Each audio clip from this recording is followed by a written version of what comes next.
chers conférenciers, conférencières. Il en manque une, mais on va vous expliquer tout ça.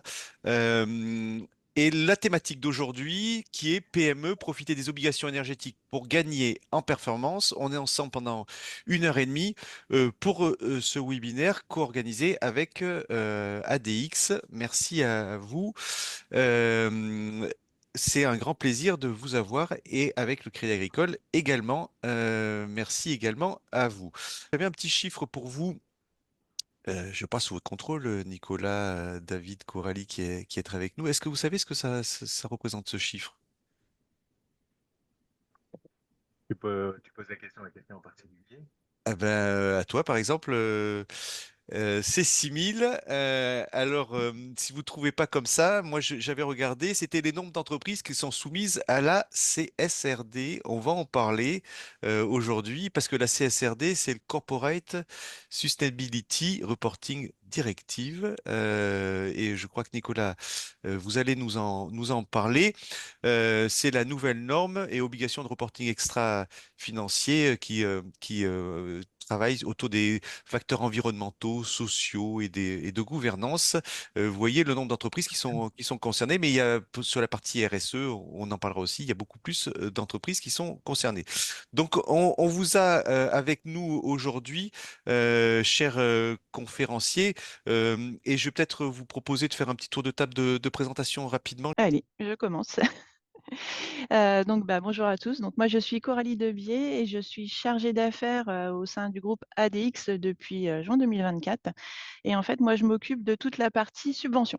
Donc, je me présente rapidement. Moi, je suis Nicolas de Cadbarm. J'ai une double fonction au sein du groupe ADX. Je suis à la fois directeur RSE, donc concerné directement et indirectement par la CSRD, et je suis aussi expert sur les sujets climat carbone. On a également, va nous rejoindre pendant la conférence, effectivement, Nanou Keita, qui travaille chez Voslo, qui s'occupe de la partie politique RSE, et donc qui nous fera un témoignage de client, hein, de retour d'expérience. Nanou va nous rejoindre autour de 10 heures. Alors David. Oui, et donc David Foucault, je suis directeur du centre d'affaires entreprise pour le Crédit Agricole Anjou-Maine sur le département de la Sarthe. Donc j'accompagne les PME et ETI à plus de 3 millions d'euros de chiffre d'affaires. Et je m'occupe aussi également de la transition RSE de nos clients pour le compte de la Caisse régionale.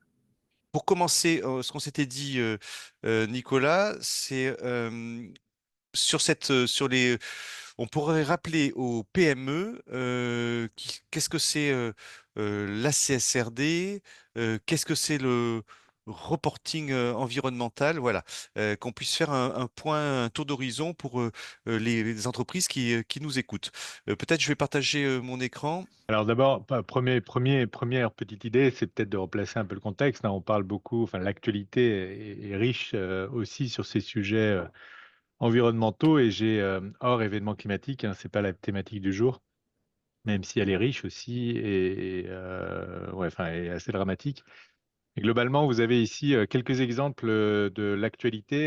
La France a présenté récemment ce qu'elle a appelé son plan national d'adaptation au changement climatique. C'est notre ancien ministre de l'Environnement ou la transition écologique qui avait parlé de ça, Monsieur Béchu, qui disait qu'il faut qu'on se prépare en fait à s'adapter à plus 4 degrés par rapport à l'ère pré-industrielle à 2100 en France. Pourquoi plus 4 degrés en France? Pensant que la France se réchauffe plus vite en moyenne que le reste du monde. Et les prévisions aujourd'hui, c'est que le monde devrait se réchauffer. C'est pas une science à 100% exacte, hein. Il y a des inconnus de plus 3,1 degrés. Donc voilà, donc ça c'est le premier plan. Il a été présenté par Monsieur Barnier il y a à peu près 2 semaines.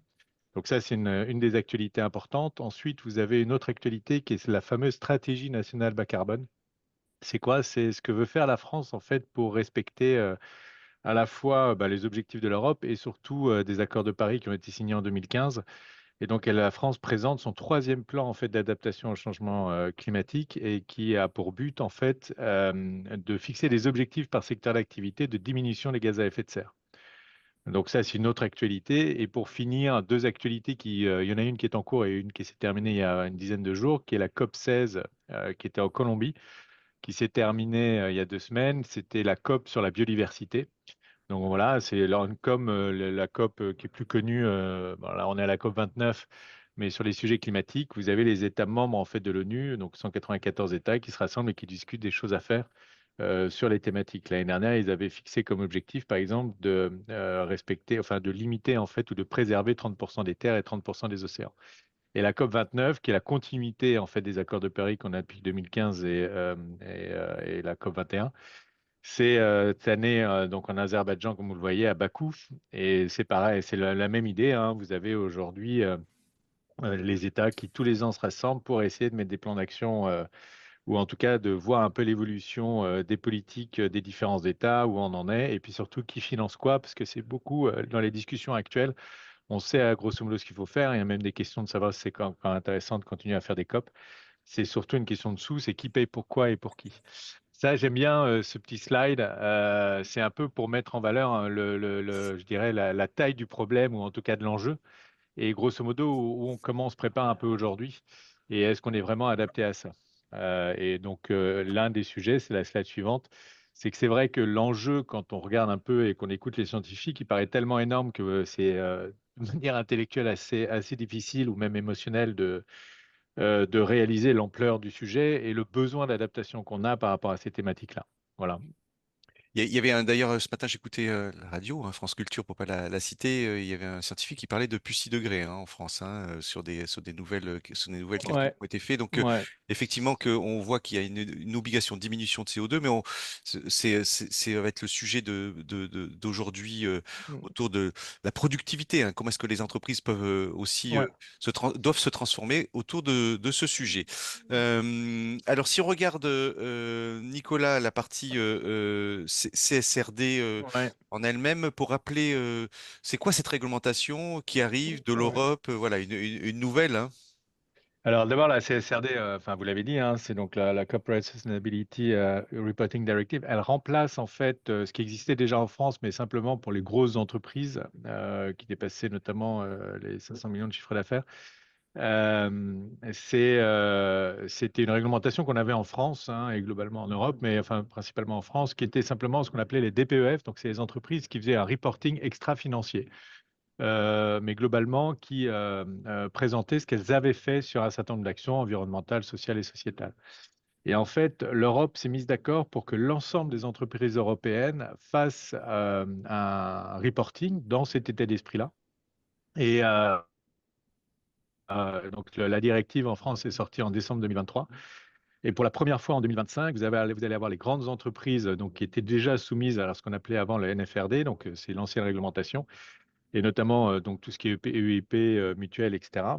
Et ces entreprises, dès 2025, en fait, vont présenter, donc le Crédit Agricole notamment, va présenter en fait son rapport extra-financier. Et en fait, ça va décliner de plus en plus vers des entreprises de taille plus petite. Et voilà, donc dès 2026, sur l'année 2025, c'est toujours pareil, hein, on pose en fait un certain nombre de data qui sont sur l'année précédente, évidemment. Ça va être les PME pardon, et ETI qui devront avoir dépassé, qui auront dépassé deux des trois seuils suivants, c'est 250 salariés, 50 millions de chiffre d'affaires et 25 millions de bilan. Si vous avez deux des trois seuils que vous atteignez avec votre entreprise, vous êtes soumis donc à ce qu'on appelle le rapport de durabilité en lien avec la CSRD. Et ça continue à se décliner de plus en plus vers les PME, donc cotées à partir de 2026, etc., etc. Et il y a un autre aspect qui est super intéressant par rapport à la CSRD et qui est important de comprendre, c'est que la CSRD concerne ces entreprises-là. Mais dans la CSRD, et peut-être qu'on reviendra un peu plus en détail sur ce que ça comprend, ce qu'il y a dans la CSRD, mais dans cette CSRD, en fait, l'entreprise qui doit faire ce rapport de durabilité a aussi pour obligation de regarder sa chaîne de valeur. Ça veut dire quoi? Ça veut dire que, par exemple, aujourd'hui, sur les sujets environnementaux, une entreprise va regarder évidemment quel est son impact et son impact carbone éventuellement, mais elle va aller chercher ses fournisseurs, l'impact carbone de ses fournisseurs qui a un impact chez elle. Ça, c'est un des exemples. L'autre exemple, c'est sur l'aspect social, et c'est vraiment quelque chose de très nouveau. C'est-à-dire que vous avez bien sûr un certain nombre de réglementations européennes, ou en tout cas nationales, ou en tout cas un certain nombre de critères sur lesquels l'entreprise sera jugée.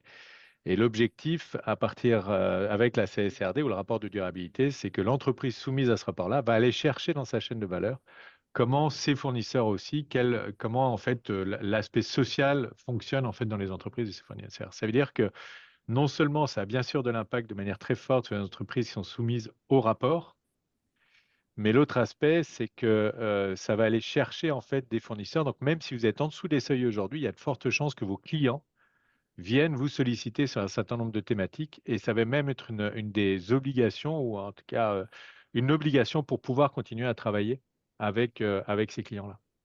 Oui, donc on voit, Nicolas, c'est ce que vous dites, hein, c'est que beaucoup plus que le chiffre qui est annoncé vont être concernés, parce que par effet de ricochet, fournisseur Mm. client, euh, presque l'ensemble de l'écosystème français va être concerné par ce sujet de CSRD. Alors, Exactement. on voit il y a aussi les entreprises connaissent la politique RSE. Ça serait pas mal, je pense aussi, de faire un parallèle entre comment est-ce que ça converge ces deux sujets RSE et CSRD, Nicolas. Je vais repartager Mm. l'écran. Euh, je vous laisse nous expliquer Ouais. alors. Bah, globalement, la RSE, on en parle depuis longtemps et beaucoup d'entreprises aujourd'hui, même si c'est pas encore le cas pour tout le monde, mais globalement se saisissent de ces sujets-là. La RSE, c'est quoi? C'est en fait, c'est les stratégies environnementales et sociales et sociétales des entreprises. C'est-à-dire comment en fait elles s'engagent sur ces thématiques-là. Et on est sollicité de plus en plus, alors de le même état d'esprit globalement que je viens de décrire, mais moins de manière réglementaire, parce que ça peut avoir un impact, soit parce que quand on va chercher un financement, le financier va vous demander ce que vous faites sur ce sujet-là. Ça peut être un sujet de marque employeur, etc., etc. Et en fait, quand on compare la CSRD et la RSE, même si vous n'êtes pas soumis à la CSRD, de toute façon, il faut y aller parce que, encore une fois, ça fait partie des obligations marché, j'ai envie de dire, pour faire du business. Et voilà. Et la CSRD va venir faire monter en fait ce niveau d'exigence, c'est-à-dire que vous devez avoir demain, vous aurez pour les entreprises soumises à la CSRD, vous aurez de toute façon une stratégie RSE. C'est notre cas par exemple, et vous serez sans doute soumis au rapport de durabilité qui sera en lien direct de toute façon avec vos stratégies RSE. Et là, ce que j'ai simplement essayé de montrer, c'est en fait les points communs. Qu'est-ce que vous retrouvez? Il y a une spécificité avec la CSRD, ce que vous verriez peut-être pas sur l'écran en haut à gauche, ce qu'on appelle l'analyse de double matérialité. C'est-à-dire que pour la première fois, en fait, ce qui va être fait pour les entreprises, ce que les entreprises devront faire, qui sont encore une fois soumises à ce rapport de durabilité, c'est de faire une analyse sur un certain nombre de data, de points ou de thématiques, il y en a un peu plus de 80, sur est-ce qu'elles sont concernées, est-ce que c'est matériel ou pas matériel. Est-ce que mon activité de mon entreprise, en fait, a un impact ou je suis impacté par cette thématique-là. Donc l'impact peut être positif, négatif, ça peut être voilà, une opportunité ou un risque. Et basé en fait sur ce rapport de cette analyse de matérialité, est-ce que je suis concerné ou pas, vous allez mettre en fait, chaque entreprise va devoir mettre en fait une évaluation financière qui est, si c'est un risque, ben, éventuellement une perte possible, ou si c'est une opportunité, éventuellement un business possible. Donc ça, c'est un point spécifique de la CSRD qu'on ne retrouve pas dans la RSE. Et après, vous avez les sujets environnementaux. Et les sujets environnementaux, il y en a 5 dans la CSRD et qu'on retrouve de manière générale aujourd'hui dans les RSE. Ça va être l'aspect climat, donc son bilan carbone, c'est le sujet d'adaptation, hein, qui peut être un sujet qui n'est pas forcément encore beaucoup regardé aujourd'hui, mais en tout cas l'atténuation. Après, vous avez les sujets de pollution qui sont aussi regardés aujourd'hui selon les activités, bien sûr, mais dans le bilan carbone, c'est regardé, mais en particulier dans une entreprise qui peut avoir un impact là-dessus. Il y a le sujet de l'eau et des ressources marines. Selon l'activité, encore une fois, vous pouvez regarder, mais dans la stratégie RSE, c'est pareil, c'est comment vous préservez les ressources. Et les aspects, et quelque chose qui vient de plus en plus, même dans les stratégies RSE, c'est la biodiversité. On sait, enfin, je vous parlais de la COP16 tout à l'heure, on sait que la biodiversité, c'est tout aussi important que le climat et que les écosystèmes aujourd'hui sont fortement menacés, enfin un certain nombre d'entre eux en tout cas. Donc pareil, CSRD, RSE, on le retrouve. Et puis le dernier, c'est les sujets d'économie circulaire. En plus de ça, vous avez la loi AGEC qui est sortie en janvier 2023 qui oblige, selon les secteurs d'activité, encore une fois, de regarder en fait ben, l'aspect de tous les déchets pour faire du réemploi, pour faire de la recyclabilité. Et donc voilà. Donc ça, c'est des choses qui sont communes. Et sur l'aspect social, vous avez pareil, un aspect qui est très spécifique à la CSRD, enfin les aspects sociaux de manière générale, qu'on retrouve dans la CSRD et la RSE. Et les autres aspects qui sont très spécifiques à la CSRD, c'est l'aspect, ce que je vous disais, la chaîne de valeur. De quelle manière, en fait, ma chaîne de valeur sur la travailleur, enfin, comment ça fonctionne dans ma chaîne de valeur avec les travailleurs. Pareil, quelles sont les communautés affectées par mon activité. Et voilà. Et pour finir, et les consommateurs, pour terminer sur l'aspect social, et pour finir, vous avez un aspect spécifique à la CSRD qui est l'aspect de gouvernance qu'on va retrouver éventuellement dans la RSE sur les achats responsables notamment. Mais vous avez en plus de la gouvernance dans la SRCRD, c'est grosso modo comment le management d'une entreprise est concerné et fonctionne sur le sujet de la CSRD qu'on ne retrouve pas forcément sur les thématiques de la RSE. Mais on voit, Nicolas, bon là vous avez présenté les grands chapeaux, hein, les Mm. grands thèmes, mais il y a un travail à opérer qui est, j'imagine, beaucoup plus profond pour les entreprises. Est-ce qu'on peut, on n'avait pas préparé à cette question, mais est-ce qu'on Donc, il peut n'y a pas de souci. estimer le travail que ça représente? Alors Ouais, j'imagine ça dépend des entreprises, mais bien sûr. euh, parce que ce qu'on voit, ce que j'ai compris, c'est à la fois je suis responsable, hein, donc je prends Ouais, des engagements en termes de responsabilité, mais aussi il faut que j'estime les risques que j'ai. Et donc on voit en termes de ouais, productivité, qui est le thème de la conférence aujourd'hui, on voit tous les enjeux qu'il y a pour être proactif face aux ouais. changements qui s'opèrent, hein. Ouais, alors globalement, si des entreprises qui nous écoutent sont soumises à la CSRD en 2026, je les invite vraiment à s'y mettre aujourd'hui. Pourquoi? Parce que c'est 6 à 8 mois de travail, en tout cas, entre guillemets, pour se mettre en ordre de marche. Parce que ce que je vous disais, vous avez l'analyse de 2000 matérialité qui va vous permettre de sélectionner en fait un certain nombre de thématiques. Par exemple, sur les 80 thématiques qui sont dans la directive européenne, vous allez peut-être être concerné par 40. Et sur ces thématiques-là, à chaque fois, vous avez l'analyse à faire sur qu'est-ce que je fais aujourd'hui sur ce sujet-là? Quelle est ma stratégie? Quel est mon plan d'action? Et en fait, derrière ces thématiques-là, vous avez ce qu'on appelle les data points, qui sont en fait des indicateurs sur lesquels vous allez être obligé d'aller chercher de l'information dans votre entreprise. Donc, ça concerne non seulement, ah ben donc voilà, donc il y a forcément beaucoup de travail de préparation, il y a un travail de réflexion au sein de l'entreprise à faire. Et voilà. Et ce qui est important aussi, ce que j'ai pas encore dit par rapport à la CSRD, le rapport de durabilité, c'est que la grosse différence avec le rapport qui était fait avant, le DPEF, c'est que ce rapport de durabilité va être audité comme le rapport en fait financier et va être intégré dans le rapport de gestion pour les assemblées générales. C'est-à-dire que demain, les entreprises qui seront soumises au rapport de durabilité vont présenter en assemblée générale leur rapport financier et leur rapport dit extra-financier, c'est-à-dire le rapport de durabilité, qui sont tous les deux audités. Donc ça veut dire que c'est vraiment ce que vous dites, vous avez un auditeur qui va venir voir et qui va, alors bien sûr, regarder la conformité, mais pas la conformité réglementaire, il va simplement regarder la conformité entre ce que vous dites et ce que vous faites, est-ce que c'est aligné et est-ce que c'est dans l'esprit de la CSRD? C'est-à-dire que ça dépasse simplement le sujet de la conformité. Et ça, bien sûr, c'est un travail d'adaptation important pour les entreprises. Donc ça prend du temps. Et c'est l'un des aspects à la fois où les entreprises se plaignent, entre guillemets, ce que je peux comprendre, parce que ça demande éventuellement des moyens financiers et en tout cas des moyens humains. Et en plus, il faut passer un peu plus de temps aussi pour en faire une opportunité, hein. Il faut que Bien les sûr. entreprises, c'est-à-dire qu'il faut pas il n'y a pas que l'aspect réglementaire, c'est comment moi je peux en profiter. Et donc ça, c'est la thématique qu'on aborde aujourd'hui. Alors David, on continue avec vous. Merci Nicolas pour cet état des lieux qui était nécessaire. Parce que vous êtes le banquier, David, si je peux vous donner ce titre-là rapidement, mais la question que pourrait se poser le public, mais en quoi le banquier est concerné par la CSRD, la RSE? Parce que en préparant cette conférence, vous disiez oui, aujourd'hui, on vient pour conseiller les entreprises sur ces sujets-là. C'est vrai, alors, bah, déjà, on est concerné à double titre, hein, j'ai envie de dire. On est concerné parce qu'on est une entreprise, donc à l'image des autres entreprises, on est soumis à la même réglementation.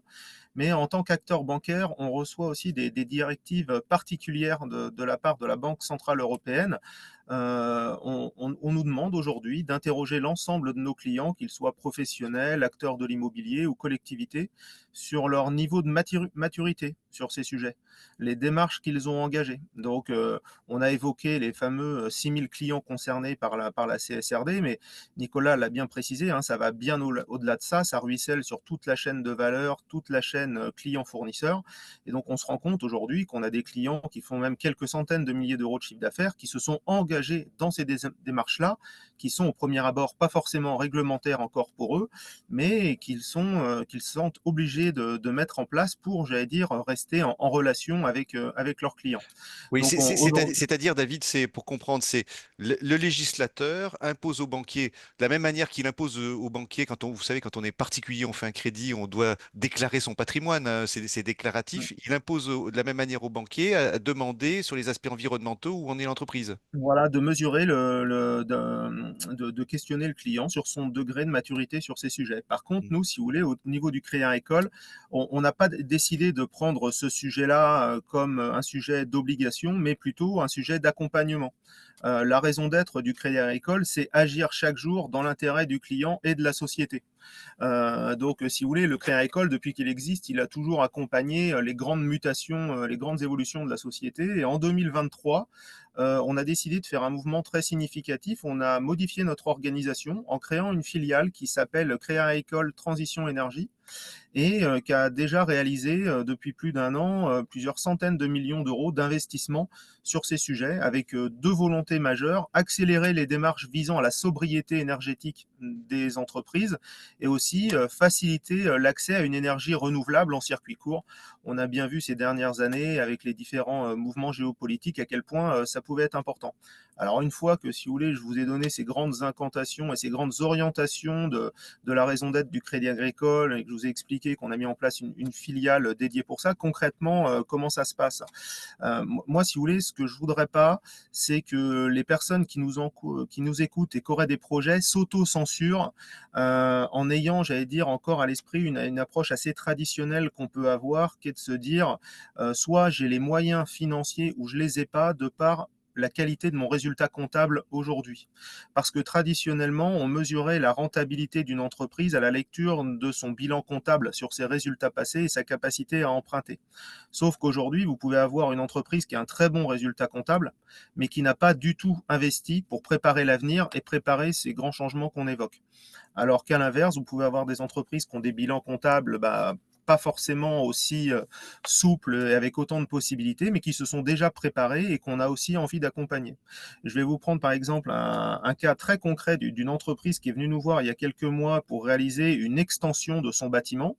Et en faisant l'extension de son bâtiment, elle se dit, bah mince, je referai bien mon système de chauffage, parce que c'est vrai que là, je suis au gaz, mais mon système de chauffage est relativement récent, moins de 10 ans, mais j'en profiterai bien pour le revoir au niveau de la globalité de l'entreprise en réalisant cette extension.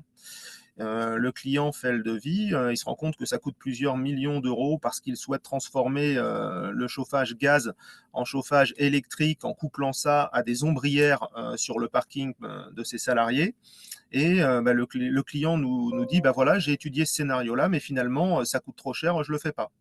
Ben, nous, on a repris un rendez-vous avec lui et on lui a dit, écoutez, monsieur le client, on va voir ça ensemble. On a fait venir justement notre filiale spécialisée en expertise. On a rechallengé les devis, les propositions qui lui étaient faites. Et on a dit, Banco, on est capable de vous suivre sur ce que vous n'aviez pas prévu, qui vous coûtait significativement plus cher, parce que voilà, c'est une transition énergétique qui a du sens, même si au premier abord, pour le client, il s'était un peu censuré sur ce sujet-là. Et nous, derrière, quand on va valider ces demandes de financement pour les clients, qui étaient peut-être pas prévues, qui étaient peut-être plus complexes, eh bien, on est plus fort pour décider, puisqu'on a été à la genèse du projet avec le client et on est en mesure de justifier le pourquoi de ces investissements supplémentaires. Donc, le message que j'ai envie de passer aux clients, c'est voilà, venez nous voir plus en amont. On pourra contribuer à l'expertise et associez-nous comme un tiers de confiance dans l'approche de ces projets qui sont certes significatifs, mais n'ayez pas peur de nous les soumettre. Oui, parce que David, finalement, vous êtes là pour financer les entreprises, hein, c'est ce que vous attendez, hein, c'est votre métier.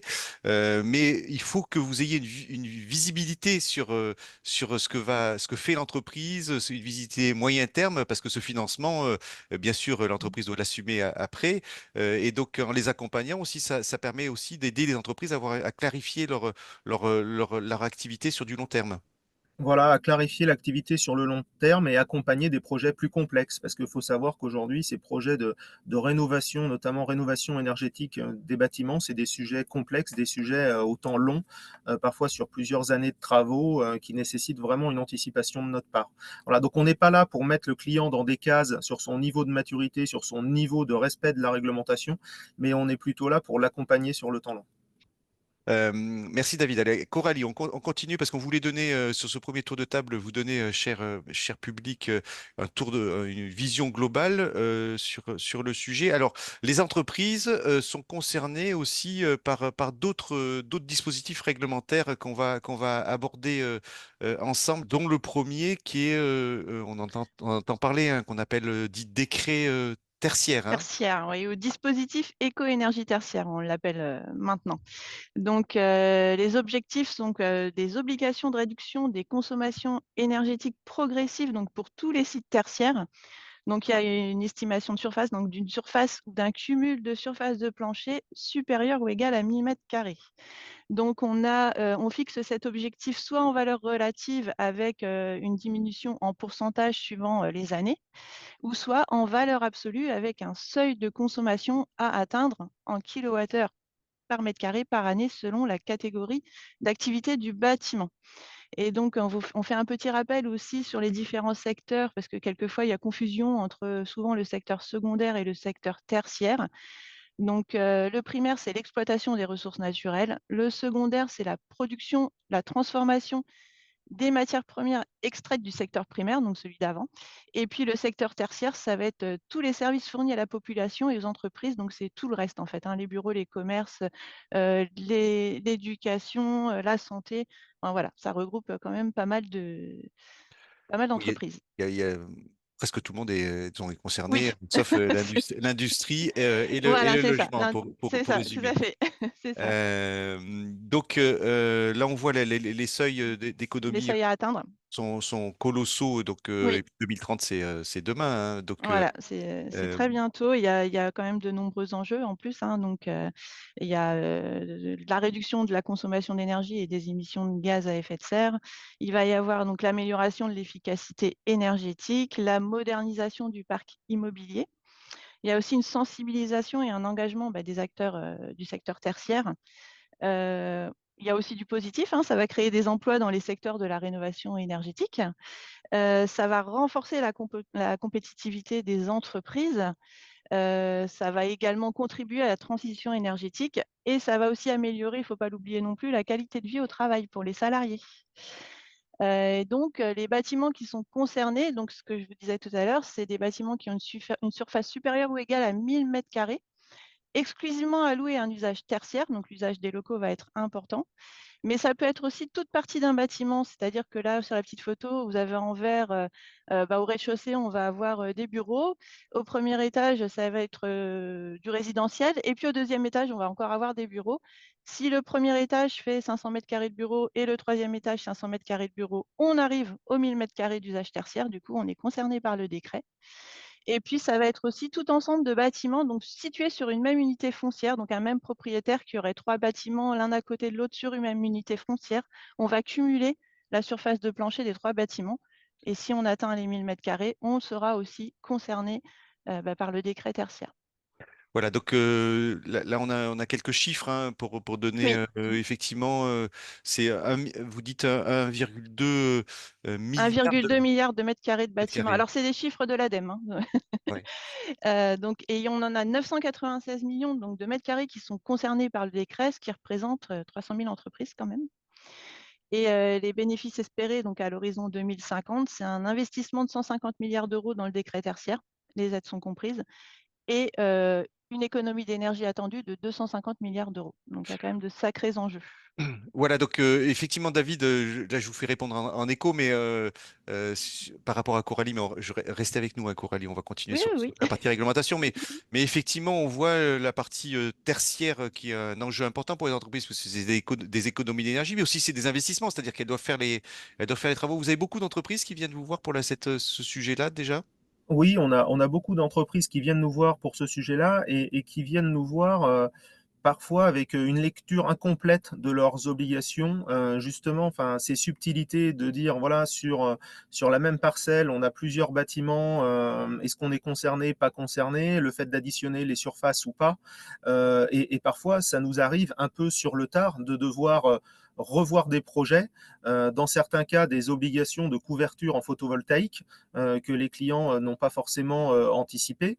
Donc on essaye justement de corriger le tir avec eux. Parfois des démembrements de sociétés, hein, avec une structure pour porter le photovoltaïque, une structure pour porter l'immobilier, une autre l'exploitation. Donc, il y a souvent de l'inertie dans ces projets immobiliers et on constate encore, malheureusement, trop de dossiers qui nous arrivent en n'intégrant pas ces problématiques, notamment de décret tertiaire. Donc là encore, le message est le même, anticipez, venez nous voir, soumettez-nous les projets les plus en amont, parce que malheureusement, on voit encore trop de dossiers qui n'ont pas préparé ces enjeux. Oui, et puis il faut le mettre encore une fois, ce qu'on dit, hein, dans une vision globale de stratégie avec la CSRD, la politique RSE, et puis d'autres décrets. Coralie, encore une surprise. Alors il y a Oui, bah, le oui, oui, décret BAC. Ça, il y a le décret BAX. c'est un petit dernier là qui arrive. Alors Oui. c'est quoi ce décret BAC, ça? Alors en fait, c'est l'obligation donc, d'installer, des gestions techniques du bâtiment, pour tous les bâtiments, tertiaires donc, non résidentiels, hein, qui alors là, ça va concerner et les bâtiments neufs et les bâtiments existants et donc on a un petit calendrier, à suivre. Donc le 8 avril 2024 étaient concernés donc les bâtiments tertiaires neufs dont les équipements ont une puissance supérieure ou égale à 70 kilowatts, donc ce sont les équipements CVC.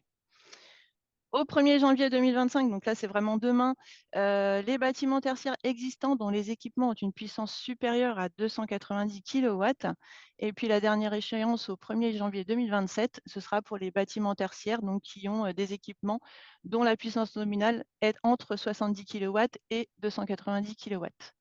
Donc le but, voilà, ça va être d'être, en dessous des 70 kilowatts. Oui, on peut dire là pour le public, c'est quelque chose que j'avais retenu, c'est grosso modo, il y a une convergence décret tertiaire, décret BAC. Oui. Rapidement, c'est-à-dire que grosso modo, un bâtiment qui fait 1000 mètres carrés, il a une puissance autour de 70 kilowatts. Ouais, c'est ça. Alors il faut faire attention parce que le décret tertiaire, ça concerne les bâtiments de 1000 mètres carrés.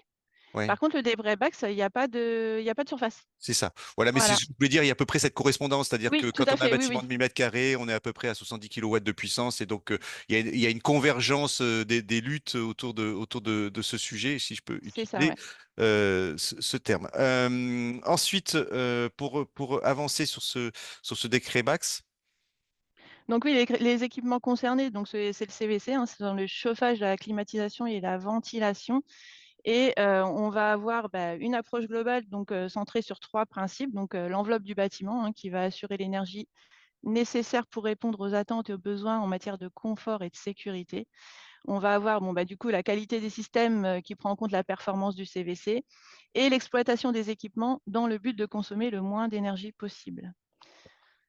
Alors, pour finir, hein, merci pour ces deux sujets réglementaires en plus.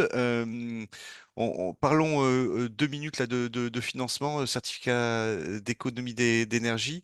Parce que, effectivement, David, il faut aussi que vous accompagniez, peut-être avant que Coralie réponde, mais il faut que vous accompagniez les entreprises en optimisant les financements, en diminuant les financements dont ils ont besoin, des aides auxquelles elles ont droit, parce que ça, c'est aussi, les entreprises ne connaissent pas toujours, hein.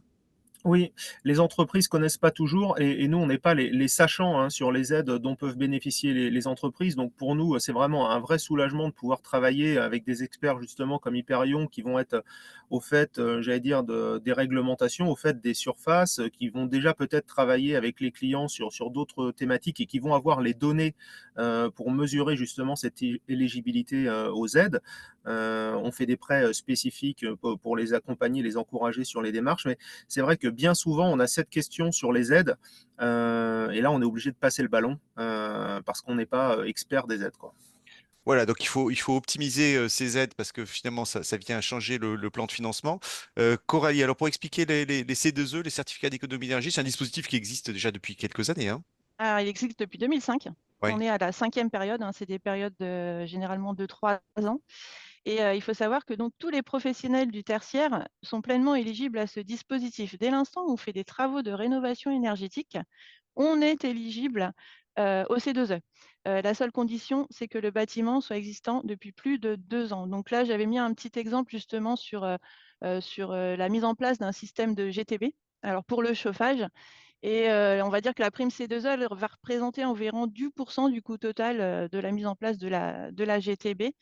À savoir que cette fiche d'opération là sur le système de GTB, elle était bonifiée auparavant par l'État et la bonification a été arrêtée malheureusement au 30 juin 2024, mais la fiche continue de courir. Et là, voilà, sur un exemple de 1500 mètres carrés de bureau, le coût des travaux est d'environ 37 500 € et le montant de la prime, ça fait à peu près 10 %.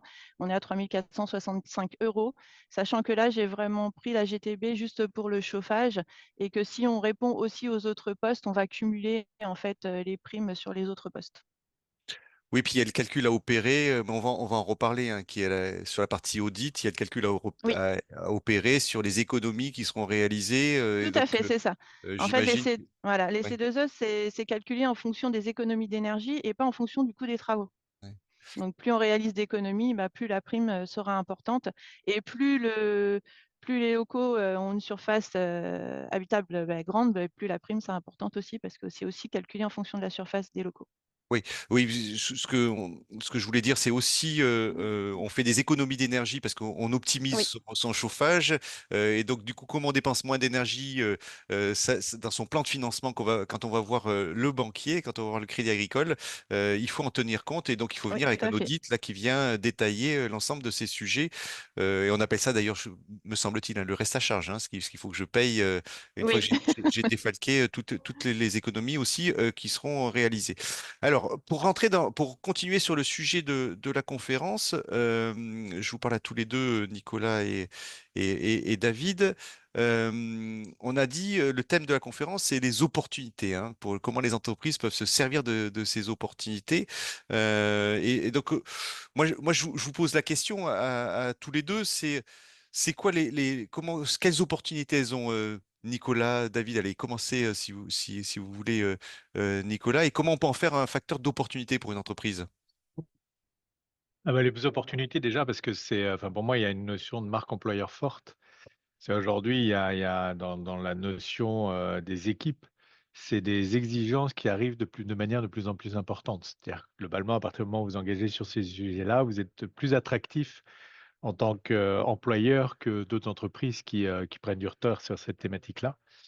Ça, c'est un aspect. Ça, c'est Il y a pour un donc autre aspect. ça impacte les recrutements, hein, on peut dire, Ouais, concrètement, ouais, les effectivement. marques Ouais, employeurs, je pense que ouais. c'est vraiment un sujet, dont on n'a pas trop parlé jusqu'à présent.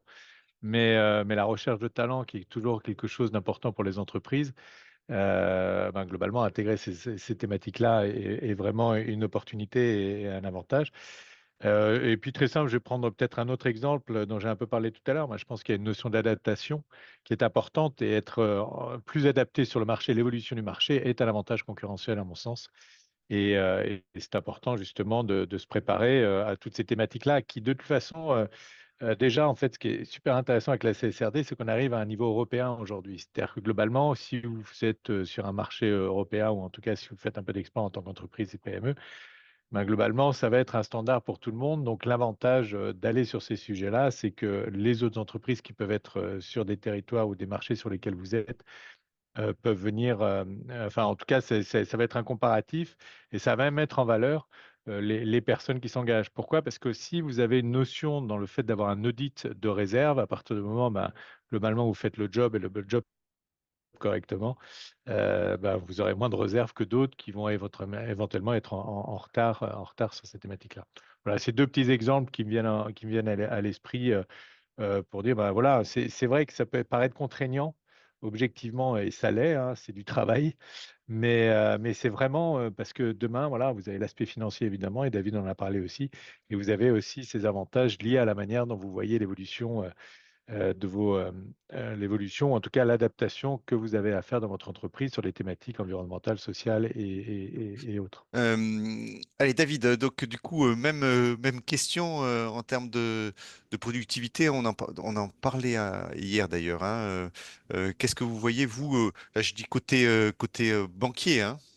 Oui, si vous voulez, nous, ce qu'on aime bien, c'est aussi anticiper les risques, parce que le banquier aime pas l'incertitude, aime pas les imprévus. Et si vous voulez, ces dernières années nous ont déjà montré qu'on avait assez d'imprévus, mais il y a beaucoup d'entreprises qui ont des échéances devant elles et qu'elles mesurent pas forcément en termes d'enjeux. Faut savoir qu'aujourd'hui, près de 25% des PME et des ETI sont dirigés par des personnes qui ont plus de 60 ans. C'était seulement 15% en 2005, le chiffre progresse. Donc il va y avoir beaucoup de mouvements dans les entreprises dans les années qui viennent, soit des entreprises qui auront peut-être du mal à être reprises parce que justement, notamment, elles n'auront pas anticipé ces mutations qu'on est en train d'évoquer, ou d'autres entreprises qui devront solliciter des financements importants, solliciter l'entrée de partenaires financiers, d'investisseurs.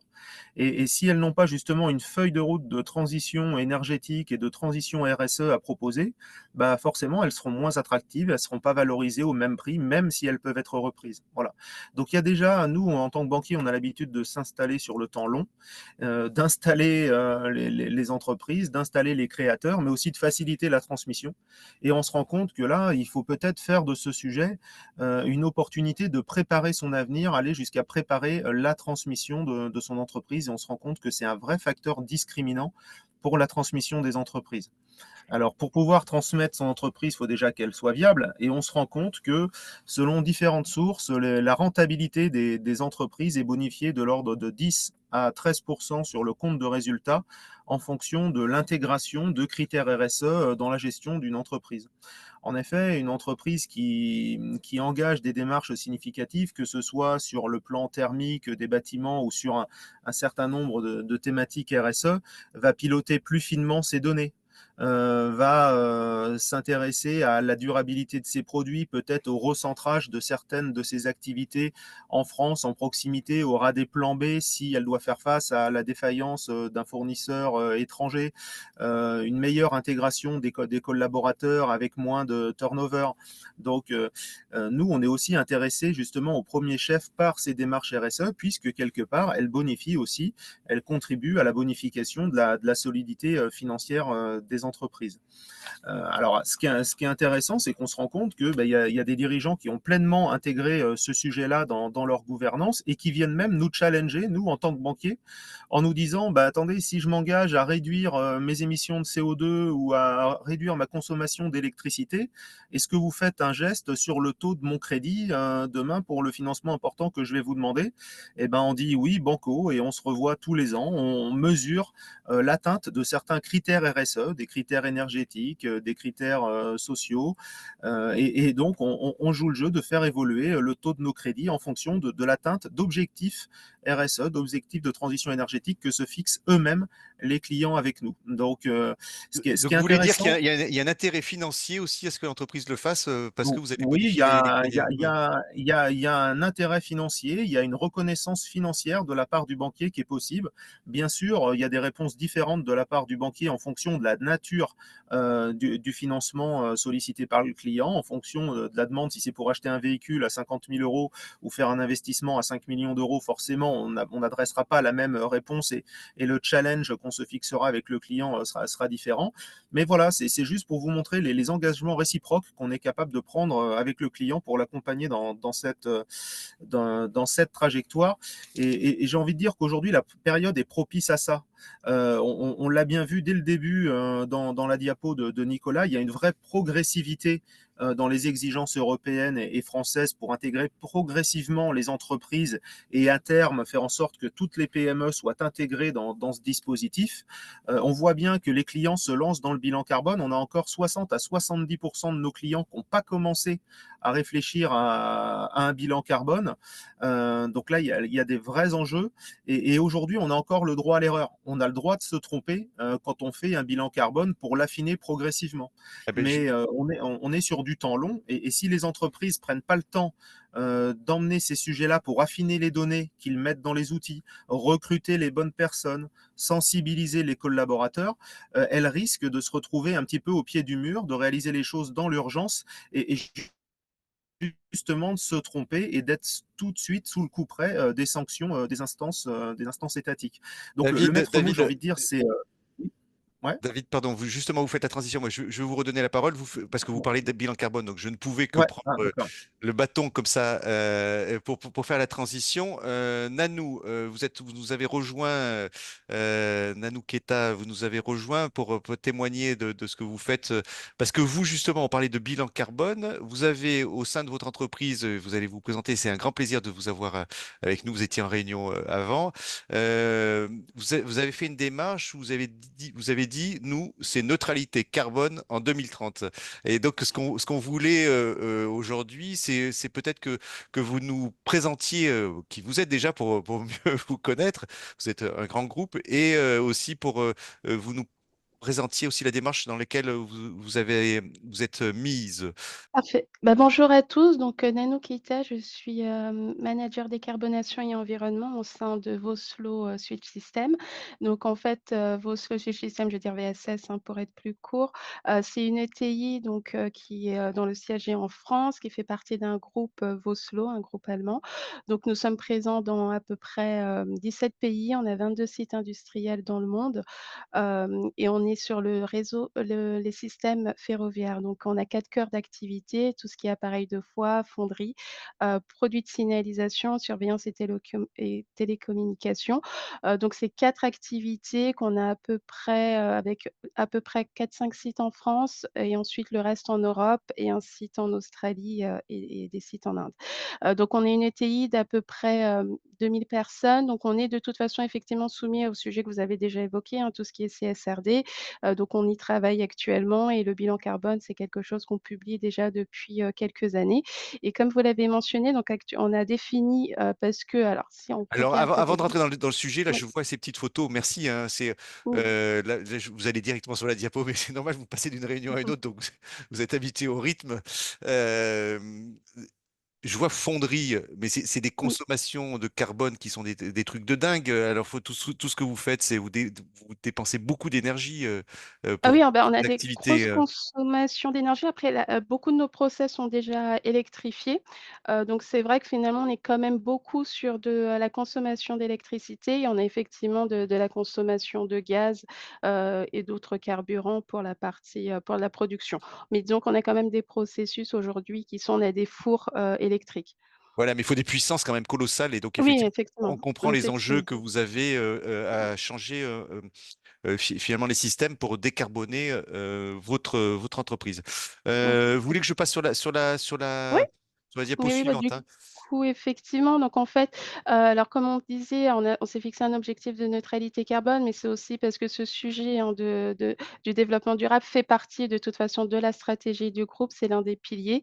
Donc du coup, c'était tout à fait cohérent, indépendamment de toute réglementation, de se donner des objectifs assez ambitieux, sur le sujet. Donc aujourd'hui, on a une ambition qui va couvrir uniquement pour l'instant ce qu'on appelle le scope 1 et le scope 2, hein, donc ça va être toute notre consommation, de gaz, d'électricité, de chaud et de froid. On peut expliquer Heu au public là, qui nous écoute, c'est quoi le scope 1 et scope 2? alors, le Alors, scope 1, ça va être toutes les émissions, directes, donc ça va être lié vraiment à ce qu'on consomme et ce qu'on brûle, sur nos sites. Donc toute la consommation de gaz dans des chaudières ou pour de la production ou autre, tout ce qui est flotte de véhicules, donc toute la consommation de carburant associée, et ça va être également, sur le scope 2, ça va être toute l'électricité qu'on va acheter, ou tout ce qu'on va acheter via les réseaux de chaud et de froid. Donc en fait, c'est de l'énergie qui est produite par, quelqu'un d'autre et que l'on consomme. Donc c'est ce qu'on appelle le scope 2. alors, on va y venir sur cette diapo, mais juste avant d'y venir, là, parce que vous avez des quelques chiffres, parce qu'on parlait c'est quoi les intérêts hein, pour les entreprises, comment gagner en productivité. Là, ce que je vois dans cette diapo, vous marquez commercial. Effectivement, Oui, le commercial s'articule, vous, autour de cette stratégie. C'est ce que disait Nicolas tout à l'heure. Ça devient le cœur de la oui. stratégie des entreprises. Est-ce qu'on peut le détailler alors rapidement? C'est un meilleur endroit pour travailler, c'est ça? Donc c'est pour les recrutements? Oui, alors effectivement, l'idée, c'est que dans la stratégie, il y a la partie, humain, enfin les employés, les collaborateurs. Il y a la vision aussi client. Donc effectivement, de toute façon, par définition, le ferroviaire est quand même un secteur, du coup, aussi qui est en expansion et qui fait partie des leviers de décarbonation du transport.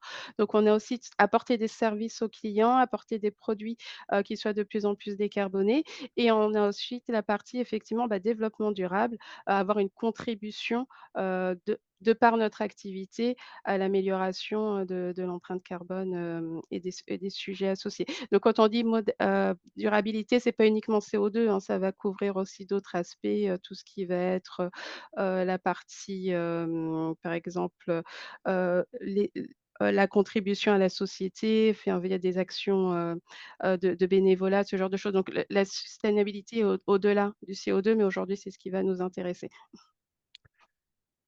Alors, donc revenons à ces scopes 1 et ces scopes 2. Alors là, il y a quelques chiffres que vous avez Oui, partagés. Aujourd'hui, 2019, ça c'était c'était votre point de départ, 2019, sur lequel effectivement. 2019, c'est la base de référence qu'on utilise et ensuite on a un objectif de neutralité à 2030 alors qui est plutôt en intensité, donc c'est-à-dire en tonnes de CO2 par million de chiffre d'affaires. Donc l'objectif est défini plutôt en intensité. Donc déjà depuis 2019, il y a eu beaucoup d'efforts qui ont été faits en termes de réduction. Donc ça va être tout ce qui est à la fois et consommation. Donc là, j'ai mis un petit peu les différents leviers, qu'on se donne et sur lesquels on travaille. Donc il y a effectivement tout ce qui est efficacité énergétique. Donc ça commence déjà par la mise en place, il y a eu déjà un certain nombre d'audits, hein, par le passé, donc ça a permis de mettre en place, des systèmes de LED un peu partout sur les sites. Il y a également des bonnes pratiques, hein, sur tout ce qui est chauffage, qui ont pu être mis en place. la LED, hein, pour reprendre pour le public, mais tout le monde le sait maintenant, mais c'est les éclairages, hein. Vous avez travaillé sur les Exactement, éclairages, ouais. exactement. Exactement, donc ça fait partie un peu des premières actions qui peuvent être mises en place. Ensuite, il y a tout ce qui est baisse, des consignes, des températures. Il y a également des projets de récupération d'énergie fatale. Donc tout ça, ce sont des choses qui ont déjà permis, d'améliorer toute la partie, consommation d'énergie. Alors, Actuel vous parlez de beaucoup de choses, mais je vous coupe parce que vous parlez oui, d'énergie fatale. Mais mmh, ça peut faire peur à notre public. Est-ce que, Nicolas, est-ce qu'on peut expliquer juste, Nanou, je reviens vers vous, c'est quoi oui. l'énergie fatale? Est-ce que, Bah, moi, je trouve que vous avez- Nanou est la spécialiste de ça, donc si c'est OK pour vous, je Nanou, peux alors, si Nanou, veut bien expliquer, c'est très bien. Oui, en fait, c'est pour éviter de perdre de la chaleur, en fait, plutôt qu'elle s'évapore. Bah, du ouais, coup, quand on dit fait, on la récupère pour pouvoir justement la réutiliser pour le chauffage, par exemple. ouais. Donc Donc ça, voilà, l'énergie on fatale, ça serait l'énergie qui serait dissipée dans l'atmosphère, dont on s'en sert pas pour chauffer le site, hein. c'est ça. Il y a beaucoup de géothermie aujourd'hui, et pas que la géothermie Voilà. dans les villes. On chauffe aussi avec l'énergie fatale qui est quand on brûle les ordures, hein. Avant, ça partait dans les cheminées. Maintenant, on s'en sert pour chauffer les villes avec les réseaux de chaleur. Alors, je vous ai coupé. Donc, Oui, énergie non. fatale. Donc, Voilà, tout ça sur la partie en fait pour essayer de maîtriser sa consommation. Donc il y a aussi on est en train de tous les sites, sont en cours ou sont déjà certifiés, ISO 50001. Donc ISO 50001, ça va nous permettre justement de fixer, des objectifs en termes d'efficacité énergétique, de se doter aussi d'outils, donc de systèmes de gestion de l'énergie qui vont permettre d'avoir une vision plus précise de il y aura la mise en place un peu de capteurs pour suivre un peu plus par équipement les consommations, pouvoir identifier éventuellement des fuites et à partir donc plus on va se doter d'outils de mesure et de suivi, on va pouvoir ensuite définir des plans d'action, plus précis pour aller plus loin sur ces sujets d'efficacité énergétique. Donc tout ça, ça fait partie en fait d'une démarche globale, hein, de l'entreprise et qui est en train de se mettre en place. Et au-delà de ces sujets d'efficacité énergétique, on a effectivement tout ce qui est électrification. Donc, par exemple, remplacer des systèmes de chauffage par des pompes à chaleur ou sinon, et également tout ce qui est verdissement de la flotte, donc avec, passer à des chariots élévateurs électriques, dans les entrepôts et le passage des véhicules de fonction plutôt en hybride et électrique. Et également, comme je le disais, notre principal poste émetteur, hein, ça va être tout ce qui va être électricité et donc actuellement, on fait d'importants efforts en termes de verdissement de cette électricité avec, actuellement à peu près 80 de notre consommation qui est couverte par, de l'électricité verte. Donc voilà à peu près pour un peu nos grands leviers pour, atteindre oui, cet objectif de neutralité, sachant que tout ça, ce sont des travaux qui sont en cours, qui sont en amélioration continue pour essayer à chaque fois de trouver des nouvelles solutions, et des nouveaux leviers de réduction de la consommation. Là, vous marquez installation de panneaux solaires, donc là, vous déployez Oui, le photovoltaïque aussi sur vos sites. exactement. Et quand on en avait discuté ensemble, Nanou, ce qui était étonnant, moi, ce qui m'avait étonné sur une entreprise de votre taille, c'est que chaque site est indépendant. C'est chaque site sur lequel il y a un audit, il y a un responsable et qui met en place sa stratégie au niveau de son site, hein. Bon, alors vous faites remonter des données au niveau du siège, hein, j'imagine, mais en termes de pilotage, c'est chaque site qui prend ses décisions. Effectivement, il y a cet objectif qui est un objectif d'abord groupe, ensuite un objectif, de notre entité et ensuite chaque site effectivement est assez autonome sur ces sujets. Donc il y a des référents, HSE sur chaque site et chaque site aussi en fonction des pays, comme je disais, on est quand même dans dans 17 pays différents. Donc voilà, en fonction aussi de chaque pays, des réglementations, des réalités locales, chaque site, est en charge de définir son propre plan d'action. Est-ce qu'au niveau de, j'imagine, il faut mobiliser des financements hein, pour faire cette transition que vous opérez, à la fois d'efficacité énergétique, électrification. Donc, vous avez fait appel à des financements?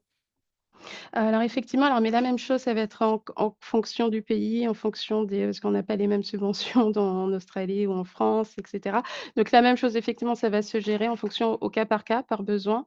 Mais effectivement, il y a enfin, alors justement, le sujet des C2E, c'est quelque chose qu'on est en train d'investiguer actuellement, pour voir si on pourrait pas, activer ce levier-là de financement sur des projets futurs. Donc on est aussi un peu comme toutes les entreprises à la recherche, un peu de toutes les subventions qui existent parce qu'il y en a beaucoup, et c'est pas toujours évident d'avoir un peu une vue globale. Alors justement, vous passez presque la main à Coralie pour continuer sur notre plan, parce que je vois le temps Mmh. qui file. On reviendra vers vous, Nanou. Hein. Merci pour cette présentation.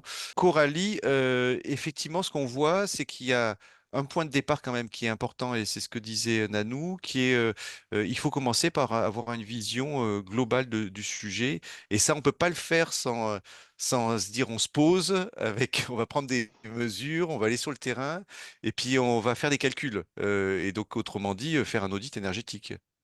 Tout à fait, ouais.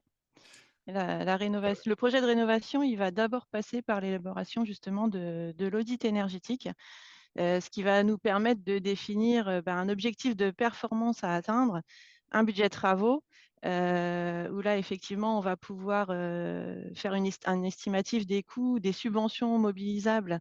Donc, forcément les C2E sont inclus et aussi, le retour sur investissement et puis ça va nous Je- permettre pardon. non, mais Ça va nous oui, je vous laisse continuer, oui, pardon. Ouais et ça va nous permettre aussi d'avoir un délai de réalisation parce que, sur un audit énergétique, on va aussi élaborer des scénarios de travaux et des scénarios de travaux qui pourront se faire soit en une fois ou soit par étapes. Donc pour mettre en place un audit énergétique, donc il y a plusieurs étapes clés, hein. Déjà, on va identifier les besoins du maître d'ouvrage, donc c'est vraiment un travail qui se fait, en amont. Ça va être aussi une aide à la décision, en fait, l'audit énergétique. Donc, on va avoir plusieurs échanges avec le maître d'ouvrage pour savoir, aussi, ce qu'il attend, ses objectifs et on va faire une visite du site, hein. La première chose à faire, ça va être la visite du site. On va analyser donc, la data et les données, c'est-à-dire qu'on va reprendre l'historique de tous les travaux qui ont été réalisés. Donc là, c'est le maître d'ouvrage qui va pouvoir, nous transmettre ces données. On va regarder ces données d'exploitation, donc toutes ces consommations. Donc facture, on va aussi avoir besoin des plans du site et puis ensuite, sur place, on va reprendre donc toutes les infos dont nous avons besoin pour définir des scénarios de travaux. Si je Heu, regarde juste pour poser une question à Nanou en parallèle, on avait vu Nanou en parlant, c'est sur les datas et les données d'entrée. Vous êtes aussi de mettre en train de mettre en place des capteurs hein, sur vos sites, si j'ai bien compris, parce que il manquait de la donnée hein, pour pouvoir prendre des décisions. Oui. Hein. ouais. Effectivement, dans le cadre de, ces certifications ISO 50001, on va sur une mesure plus précise. Donc effectivement, on a aujourd'hui des capteurs, mais aujourd'hui, l'idée, c'est de pouvoir piloter de manière un peu plus précise. Alors peut-être pas équipement par équipement, mais en tout cas de se donner les moyens, de pouvoir vraiment identifier tous les leviers de réduction qu'on pourrait mobiliser à l'échelle d'un site. Alors, Coralie, alors. Donc, lors de la réalisation de l'audit, donc on va prendre en compte, la sobriété, donc comment réduire les besoins et optimiser la réduction des consommations superflues. Donc, ça va être aussi au niveau individuel, mais aussi au niveau collectif. On va mesurer l'efficacité, comment améliorer l'enveloppe, des bâtiments et les systèmes, de chauffage, de ventilation et comment intégrer, les énergies, renouvelables afin de produire de façon, décarbonée. Et donc à savoir que un audit, il est pas figé, donc on va avoir un audit de départ avec, l'état actuel, du bâtiment, les scénarios de travaux, un état futur, mais au cours du temps, le scénario de travaux peut évoluer, donc l'audit pourra être, modifié et il évolue aussi en fonction, des arrêtés. Donc par exemple, pour la valeur absolue qui est fixée, pour, une décennie, lorsqu'on va passer à la prochaine décennie, il va falloir, revoir un peu, justement cet audit. Donc là, je voulais rajouter quelque chose là, sur cette diapo. Donc finalement, ça c'est la stratégie nationale bas carbone là que vous reprenez. C'est Oui, tout à fait. Nicolas aussi.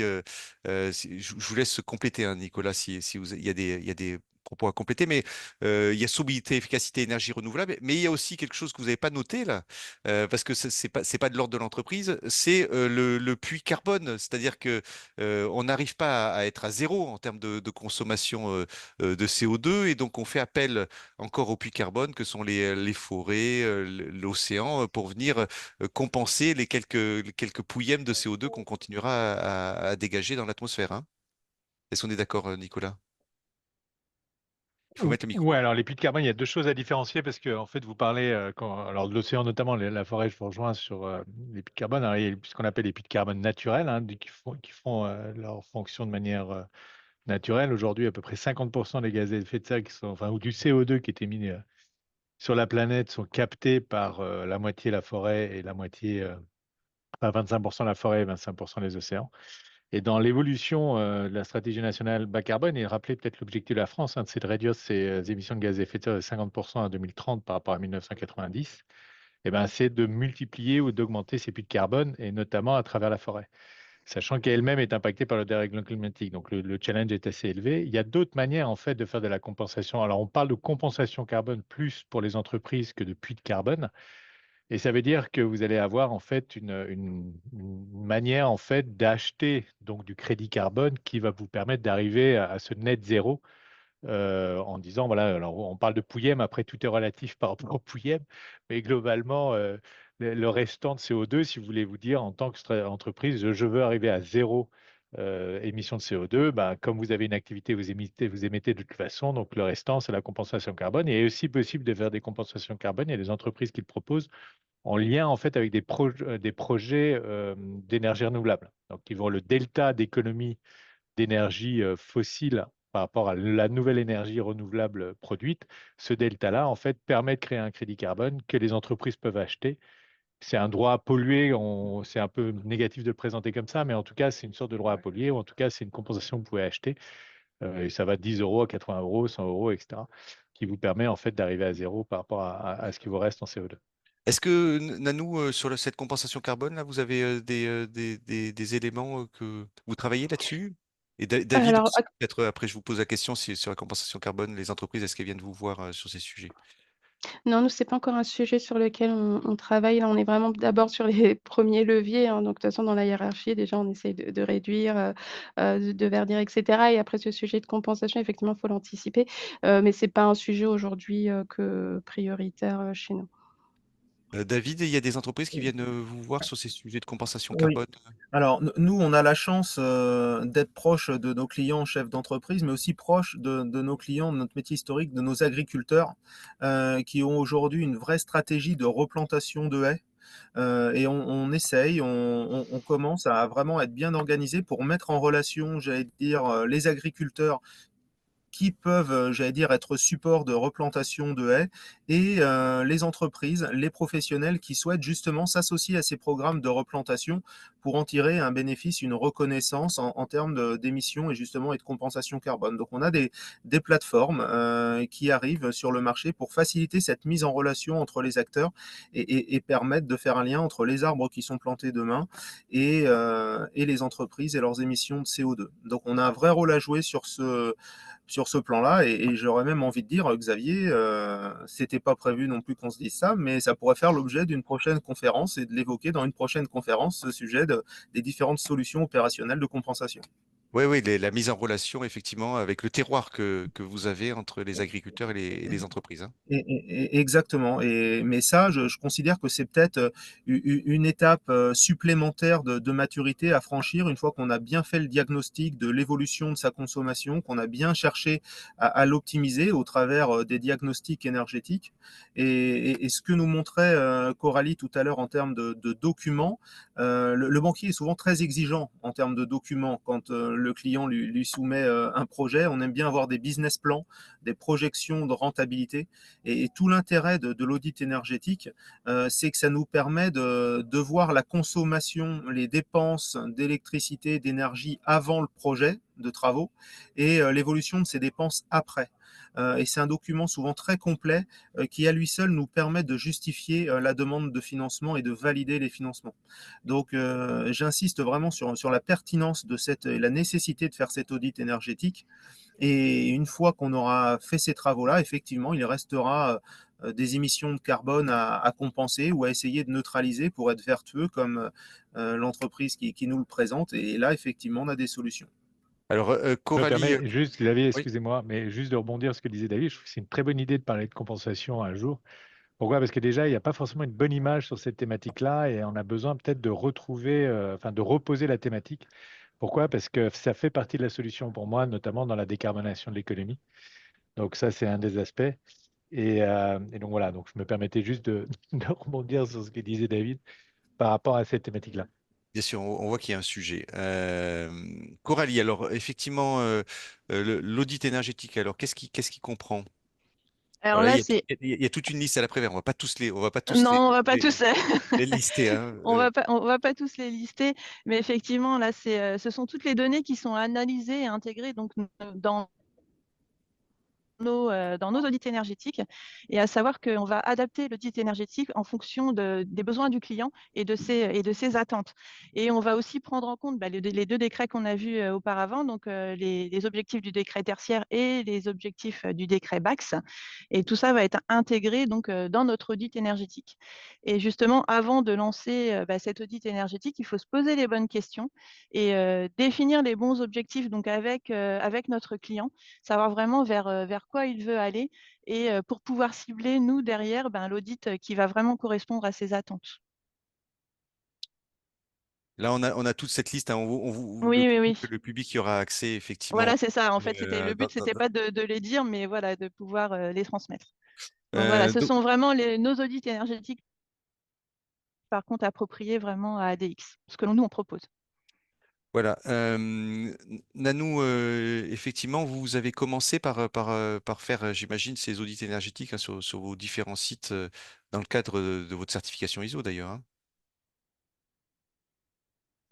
Enfin, peut-être nous y Oui, continuer. enfin, oui, pardon. Oui, tout à fait, sachant qu'il y avait déjà eu des audits, enfin, on n'a pas attendu la démarche de certification pour faire des audits, ça avait déjà été lancé avant. Là, c'est juste pour aller encore plus loin avec ces certifications. Mais effectivement, des audits, il y en a eu à peu près sur tous les sites, oui. C'est une étape de toute façon indispensable pour commencer. Voilà. Et les audits vont aussi permettre de pouvoir prétendre aux subventions. Ah oui, alors oui, vous en dites un peu, mais pas assez. Alors la Coralie, pourquoi est-ce que ça permet de prétendre aux subventions, l'audit énergétique? En fait, le dispositif C2E nous demande, suivant le bouquet de travaux qui va être choisi par le client, souvent on a l'obligation de transmettre un audit énergétique pour pouvoir prouver justement les gains que l'on va faire. Donc on a le bâtiment à l'état actuel, le bâtiment à l'état futur, le scénario que l'on a choisi. Et en fonction du scénario que l'on a choisi, c'est là qu'on va pouvoir aller quantifier les subventions, donc les primes que va pouvoir obtenir le client. Donc on parle de C2E, mais il peut aussi y avoir d'autres subventions. Même dans le cadre de la certification ISO 50001, ça peut aussi déclencher l'obtention de subventions annexes. Oui, oui, parce que finalement, de la même manière que David disait, il y a une bonification sur les prêts à l'atteinte de certains objectifs. Il y a pour le législateur aussi donne des bonifications aussi sur les financements en fonction de l'atteinte d'objectifs d'efficacité énergétique, hein. On connaît bien, là, le sujet, c'est pas le logement, mais on sait bien dans le logement qu'il y a des obligations. Ah bah voilà, on a perdu. Coralie qui a sauté, mais qui va revenir. Euh, vous faites chez ADX des économies d'énergie sur les serveurs, peut-être. Et pourtant, Donc, on a un service DSI très performant. Ce qu'on disait, effectivement, il y a des bonifications, peut-être Nicolas. Ah, si David part aussi, on va pas s'en sortir. Ouais, non, Donc, j'ai pas la compétence de Coralie sur les thématiques là, mais c'est aussi logique pour moi d'avoir, en tout guillemets, enfin, plus vous faites d'efforts sur ces sujets-là, que vous y soyez récompensé. Et je trouve que c'est intéressant comme démarche. On voit plutôt l'État comme celui qui va, avec le bâton, vous dire ce que vous faites de mal. Mais il est aussi capable, de manière générale, hein, sur ces sujets-là, et c'est dans son intérêt, hein. L'objectif, je le rappelle, hein, c'est d'atteindre la neutralité carbone à 2050 pour la France, en lien avec enfin, l'objectif de la COP 21 et notamment de réduire ses gaz à effet de serre de 50%.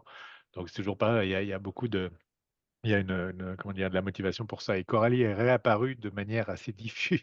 oui, Je suis Coralie. désolée, Ah, voilà, ça y est, il y a eu un problème technique, c'est bon, ça y est, je on vous a suis désolée, retrouvé. Voilà. excusez-moi.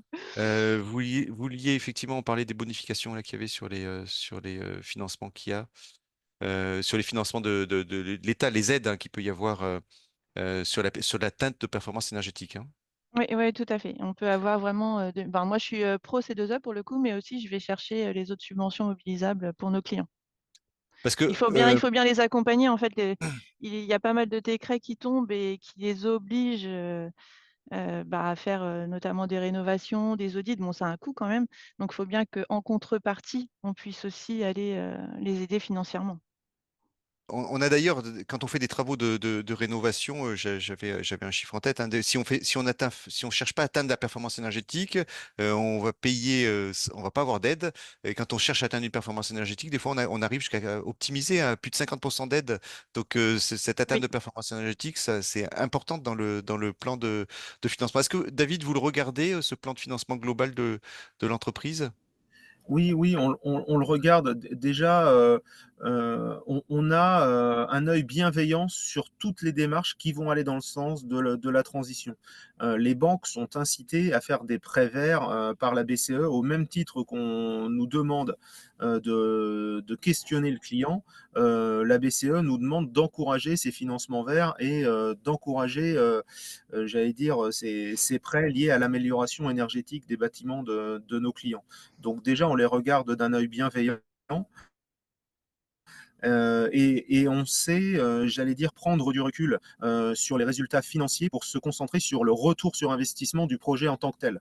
Et là, je pense qu'on a une fenêtre de tir aujourd'hui qui est favorable pour les entreprises avec l'existence de ces C2E pour réaliser ces travaux. Voilà, donc je pense que c'est vraiment le bon moment encore de se pencher sur ce type de sujet.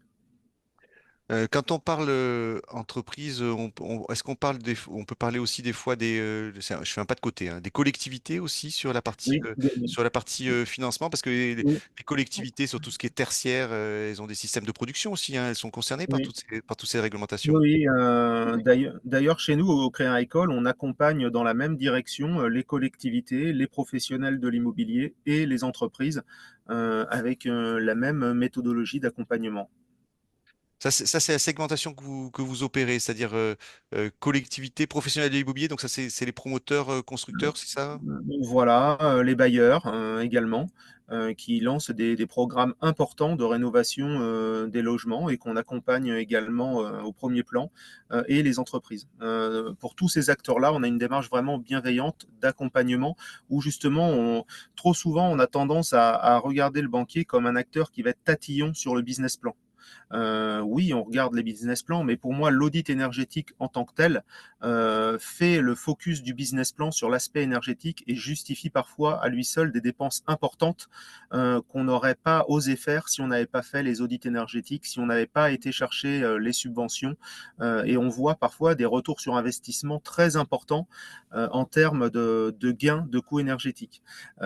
Par contre, si vous voulez, le bémol que j'ai envie de mettre à tout ça, je sentais en 2022 et en 2023 une réelle prise de conscience des acteurs liés à la flambée du coût de l'énergie.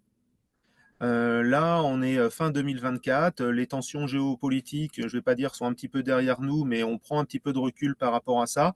Le prix de l'énergie s'est tassé et le naturel, on va dire, de la relation commerciale a repris le dessus. On regarde un petit peu moins ces sujets énergétiques, forcément. Le prix de l'énergie a quand même baissé, mais n'occultons pas, j'allais dire, les soubresauts et les fluctuations parfois imprévues qu'on peut voir sur le coût de l'énergie et pour lesquels on a quand même de vraies occasions de s'en prémunir en prenant dès maintenant des bonnes décisions. N'oublions pas ce qu'on a vécu en 2022 et 2023 trop vite, quoi. Oui, Nicolas, ce que veut dire David, c'est qu'il faut faire fi un peu des actualités avec des hauts et des bas. Il y a une tendance long terme Mm. qui est de diminution des consommations énergétiques.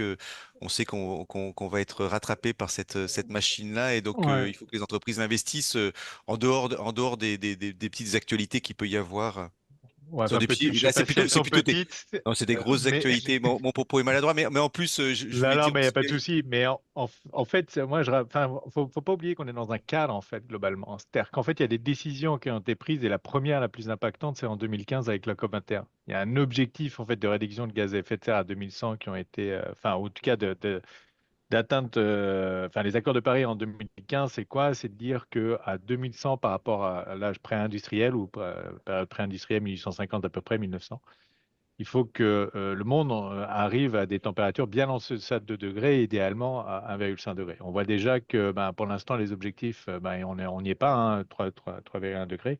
Et l'Europe a décidé de réduire ses émissions de gaz à effet de serre de 55% par rapport à 1990 à 2030 et d'être à la neutralité carbone à 2050. Donc, de toute façon, on est amené vers cet objectif-là. Alors, on y croit ou on n'y croit pas, mais globalement, il y a une notion claire, c'est créer une pérennité aussi de nos activités économiques.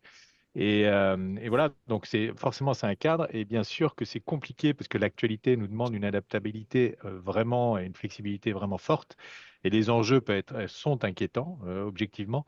Mais malgré tout, c'est une vague de fond qui est là aussi pour consolider en fait un modèle. C'est enfin ou de faire réfléchir sur le modèle, mais de consolider en fait une économie, une activité économique. Voilà, nous, on a un président qui parle souvent d'alignement des intérêts. Et je trouve qu'on est vraiment dans cet objectif-là. C'est-à-dire que globalement, on est conscient et c'est nécessaire, les entreprises, l'activité, tout ce qu'on produit. Enfin, Vossloh est un super exemple pour ça, hein. On a besoin de chemin de fer dans la transition des transports, hein. L'aspect transport, c'est le premier poste d'impact des gaz à effet de serre en France. C'est 30% des gaz à effet de serre en France. Ben, vive le train, j'ai envie de dire. Donc, vive Oslo, quoi. Mais du coup, forcément, ces transitions-là, ben, Oslo est obligé de s'adapter et on a besoin de cette transition-là. On va continuer comme ça, mais c'est clair qu'on a besoin de prendre d'autres critères dans la manière dont on gère les entreprises aujourd'hui. On en parlait tout à l'heure, Nanou, c'est que par effet de bord, les grandes entreprises comme les vôtres sont aussi vigilantes sur les fournisseurs à qui elles font appel et effectivement, elles prennent aussi également des fournisseurs qui sont vertueux, donc des fois qui sont des plus petites entreprises qui elles-mêmes ne sont pas soumises à une réglementation, mais qui le sont indirectement parce que le donneur d'ordre vient leur dire, ben moi j'ai besoin que tu respectes des certains critères. Est-ce que c'est votre cas? Oui, tout à fait. De toute façon, effectivement, c'est un écosystème. Nous, on a effectivement nos clients aussi qui vont nous parler de ces sujets de plus en plus. Et nous-mêmes, c'est notre rôle d'aller vers nos fournisseurs pour les embarquer, notamment les plus petits, pour ceux qui éventuellement n'auraient pas fait de bilan carbone, etc., qui ne sont pas forcément soumis à la réglementation. Donc, de toute façon, l'idée, c'est qu'on est obligé de travailler tous ensemble pour arriver à cet objectif collectivement. Donc, effectivement, on est amené à travailler avec nos collaborateurs, avec nos fournisseurs. Et donc, il y a toute une démarche à lancer un petit peu comme le font nos clients avec nous. Ah ben ça pourrait presque être le mot de la fin, hein. Et je crois qu'on va en faire le mot de la fin, à moins que vous ayez quelque chose de nouveau à dire. Mais effectivement, ce qu'on voit, David, il y a un écosystème, hein, je dis pas que le banquier est au cœur de ce sujet, mais il y a un écosystème parce que la finance aussi joue un rôle stratégique et important, hein. Il faut avoir un peu d'énergie financière pour pouvoir déployer les nouvelles solutions. Et donc, il faut travailler tous ensemble pour atteindre cet objectif. Mais effectivement, par effet de bord, bah, tout le monde y est obligé. Oui, tout le monde est concerné et l'aspect réglementaire, l'obligation réglementaire, c'est la partie émergée de l'iceberg, c'est le déclencheur d'une mécanique qu'entraîne derrière lui les entreprises comme Also, mais aussi tout un tas de sous-traitants, de petites entreprises. Et là, il y a une vraie distorsion qui est en train de se faire entre ceux qui montent dans le train, c'est le cas de le dire, et ceux qui, pour l'instant, n'embarquent pas les sujets. Et il faut surtout pas que les acteurs économiques s'auto-censurent en se disant non, je vais pas avoir les moyens de le faire, je vais pas être suivi par mon banquier, faut que j'attende 2 ou 3 ans pour avoir les reins suffisamment solides pour le faire. Non, la fenêtre de tir pour initier des démarches, elle est maintenant. On est sur des temps longs. Il y a des sujets d'audit énergétique, il y a des sujets de bilan carbone, il y a des sujets de data, il y a des sujets d'aller chercher des subventions. Donc voilà, c'est vraiment un mouvement de fond qui est en train de s'initier. Et nous-mêmes, hein, auprès de nos collaborateurs, de nos conseillers, on répète régulièrement ce message-là pour bien traduire qu'on n'est pas dans un effet de mode, mais une mutation profonde des modalités d'accompagnement de nos clients, où c'est question de durabilité, de RSE, de préparer nos acteurs économiques, je ne vais pas dire au monde d'après, mais aux mutations qu'on a décrites dès l'introduction grâce à Nicolas, qu'on soit bien prêt pour y faire face. Et donc, la fenêtre de tir, c'est maintenant. On n'a pas encore une pression de nos régulateurs qui est comment dire, répressive, mais plutôt incitative. On est là pour encourager, questionner, pour accompagner et pas sanctionner. Donc profitons de la période pour embarquer les sujets. Oui, parce que le législateur va durcir Bah, aussi. progressivement, Ouais. on le voit dans le calendrier, va durcir progressivement, effectivement. Et on Alors, voit bien que les cabinets comptables embarquent les sujets, parce que demain, ils devront auditer, certifier les bilans carbone, les rapports CSRD de nos clients. est-ce que, alors, pour les entreprises qui nous écoutent et qui nous écouteront, puisqu'il y aura le replay, est-ce que, qui se posent des questions, qui elle va voir en premier? Est-ce qu'elle va voir ADX en se disant, ben, je commence par faire l'audit et puis après je vais aller voir le banquier, ou est-ce qu'elle va voir le banquier qui ensuite va dire, bon, écoutez, on va vous donner une vision un peu globale? Est-ce que vous avez une réponse à faire là, celle qui nous écoute? Alors moi, très rapidement, je pense déjà, il ne faut pas oublier que ce qu'on a raconté là pendant pratiquement 1 heure et demie, à 1 heure et demie, ça peut faire peur à certaines personnes aussi, parce que on a un peu avoir l'impression que la marche est très haute en fait. Et en fait, il y a toujours des premières étapes. Et moi, j'aime bien, en tout cas dans les entreprises que j'accompagne, conseiller 2 choses. La première, c'est déjà éventuellement de faire une fresque du climat, de sensibiliser et de comprendre les enjeux. Vosloo l'a fait, le Crédit Agricole l'a fait, nous on l'a fait en interne. Parce que ça permet vraiment de poser le contexte et de permettre aussi de gagner éventuellement en conviction dans la nécessité d'aller sur ces sujets-là. C'est Et quoi la la deuxième fresque du chose, climat? Parce c'est que le premier pas, c'est le bilan. tout le monde ne connaît pas Alors, la la fraise du fresque du climat, climat. alors, je voulais pas trop rentrer dans le terme, mais si, j'invite les gens à regarder sur Internet. Fraise du climat, c'est un atelier qui permet de comprendre les enjeux du dérèglement climatique et les causes à effet du dérèglement climatique. Et c'est participatif, donc c'est un mélange de team building, de participation et de collaboration pour être capable de comprendre les enjeux. C'est un exercice pratique, on en entend beaucoup parler, mais vous savez, souvent quand c'est descendant, on assimile moins les choses, tandis que là, on fait pour vraiment comprendre. C'est un jeu, c'est avec des cartes. Et voilà, et c'est à peu près 2 millions de personnes qui ont fait cet exercice. Alors, c'est largement insuffisant encore, mais c'est déjà pas mal. 2 millions de personnes en 5 ans à peu près sur l'ensemble du monde, et principalement en France. C'est un Français qui a inventé ça, qui s'appelle Cédric Regenbach. Donc ça, c'est une chose. Et la deuxième chose, David en a parlé plusieurs fois, mais la première étape pour une entreprise, c'est de comprendre son impact. Et on comprend son impact en posant le bilan carbone. Ou l'audit énergétique. Enfin, les deux sont pas, enfin, l'un n'empêche pas l'autre, en fait, grosso modo. Et parce que là, on parle CO2 concrètement sur l'activité globale de l'entreprise, et l'audit énergétique va regarder plus l'aspect énergétique de l'entreprise, et notamment sa consommation à travers ses bâtiments. Ouais. Voilà, donc ça, pour moi, c'est vraiment les premières étapes. Et après, on avance pas à pas pour gagner en maturité, dont parlait aussi David, sur ces sujets-là, et puis à se poser les bonnes questions. Enfin, voilà, c'est important d'être accompagné, à mon avis, en tout cas. Oui, donc on peut conseiller aux entreprises d'aller voir l'un et l'autre, hein, et effectivement, mais de pas toujours vouloir cette trop marche trop haute là, en premier pas. Il faut commencer par une sensibilisation, par des actions, et puis après on va de plus en plus loin. Mais écoutez, je crois on a fait le tour à peu près du sujet puisqu'on on arrive au bout de cette conférence. C'était un grand plaisir de vous avoir avec nous, Nicolas, David, Nanou et Coralie.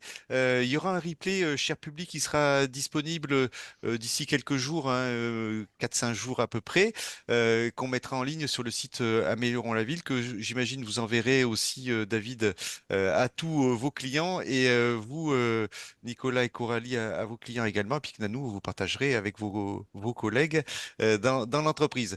Merci à vous toutes et à vous tous. Merci, cher public, d'avoir été nombreux à suivre cette conférence. Merci, chers conférenciers. On peut dire au revoir au public, hein. Et puis, je vous dis au revoir. Je vais mettre fin donc à ce webinaire, et puis à très bientôt. Alors, portez-vous bien. Merci Merci. beaucoup. Au Merci, revoir. à Au revoir. bientôt. Au revoir.